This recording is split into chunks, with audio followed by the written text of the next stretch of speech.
Assalamualaikum warahmatullahi wabarakatuh. Salam damai bahagia untuk kita semua. Hello Soul Family, saya Vivit Yun. Kali ini saya akan sharing tentang sabar.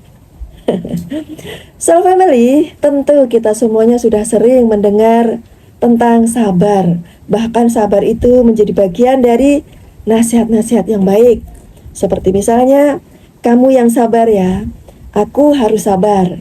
Nah, intinya sabar itu adalah dianggap sebagai suatu perilaku yang memang baik dan mulia. Dan itu benar adanya. Sabar itu memang suatu perilaku yang baik dan mulia. Namun, perlu kita pahami bahwa tidak semua sabar itu bernilai baik dan mulia. Kenapa? Karena sabar itu ada dua jenis. Jenis sabar yang pertama adalah sabar yang menahan. Sabar yang menahan itu bagaimana?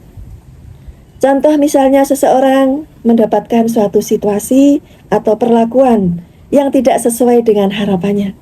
Dia inginnya situasi yang terjadi itu A, tapi yang terjadi malah B.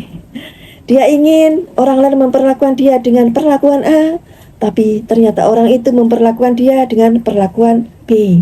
Nah, intinya adalah ada suatu situasi atau perlakuan yang tidak sesuai dengan harapannya. Nah, itulah yang biasanya memicu seseorang menjadi muncul ada rasa marah, kecewa, sedih, dan lain-lain. Yang intinya dalam situasi seperti itu, dia punya dua pilihan.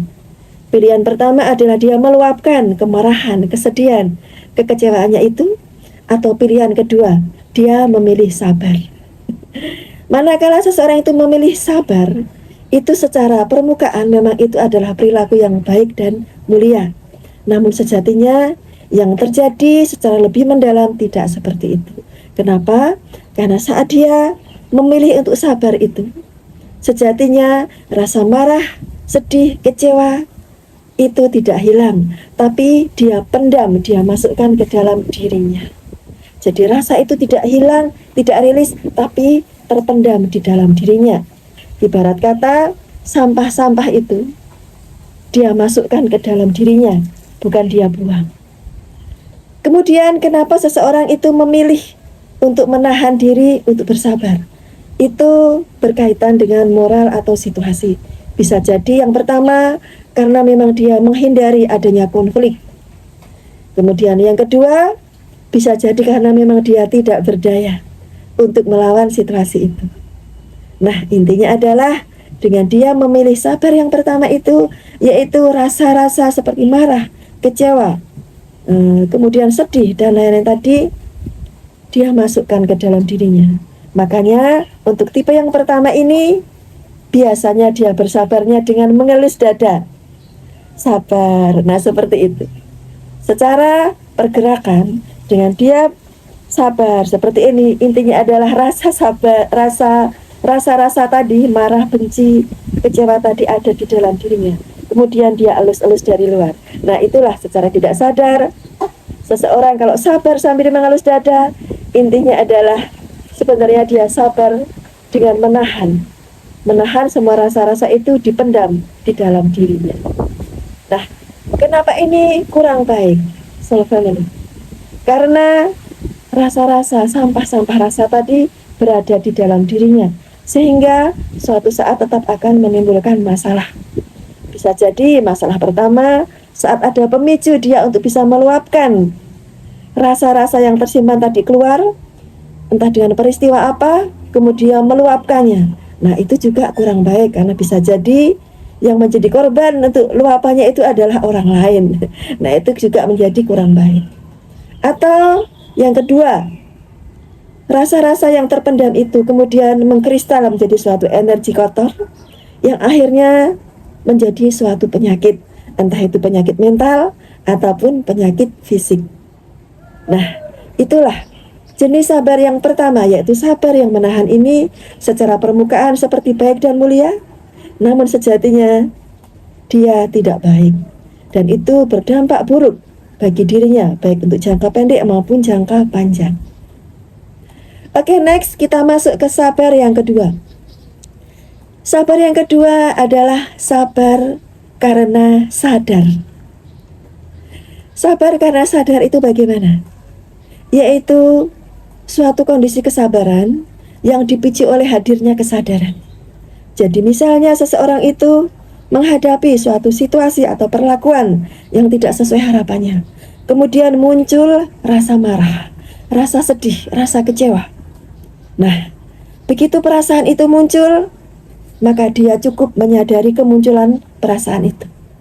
Ada rasa marah muncul, dia cukup menyadari, oh ada rasa marah muncul. Kemudian ada rasa sedih muncul, dia cukup menyadari, oh ada rasa sedih muncul. Ada rasa kecewa muncul, dia cukup menyadari, oh ada rasa kecewa muncul. Dengan dia cukup menyadari hadirnya perasaan itu, maka rasa-rasa itu akan lenyap, akan rilis sendiri. Dan dia akan otomatis sabar. Dia otomatis sabar karena memang rasa-rasa itu sudah lenyap, sudah rilis seketika. Begitu dia sadari kemunculannya. Nah, yang kedua ini adalah jenis sabar karena sadar. Nah, yang kedua ini adalah jenis sabar yang baik dan mulia. Karena sampah-sampah rasa itu tidak dia tahan, tidak dia simpan dalam dirinya, tapi dilenyapkan dengan cara cukup disadari tadi. Dan dia pun bersabarnya itu bukan dengan mengelus dada, tapi dengan damai, dengan tetap tenang, karena memang sudah tidak ada apa-apa. Peristiwa yang memicu rasa-rasa tadi memang ada, tapi rasa-rasa yang muncul akibat peristiwa itu tadi, dengan dia sadari kemunculannya, rasa-rasa itu sudah lenyap dengan sendirinya, sehingga dia kembali netral, kembali tenang. Jadi sabarnya adalah sabar yang damai, bukan sabar yang mengelus dada.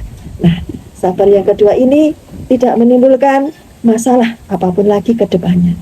Tidak menimbulkan masalah, tidak menimbulkan penyakit. Nah, Soul Family, jenis sabar apa yang biasa Soul Family lakukan? Apakah sabar yang pertama ataukah sabar yang kedua? Kalau sabar yang pertama, maka secara permukaan mungkin Soul Family akan terlihat sebagai orang yang sabar, jarang marah, jarang komplain, sering diem, mengalahan.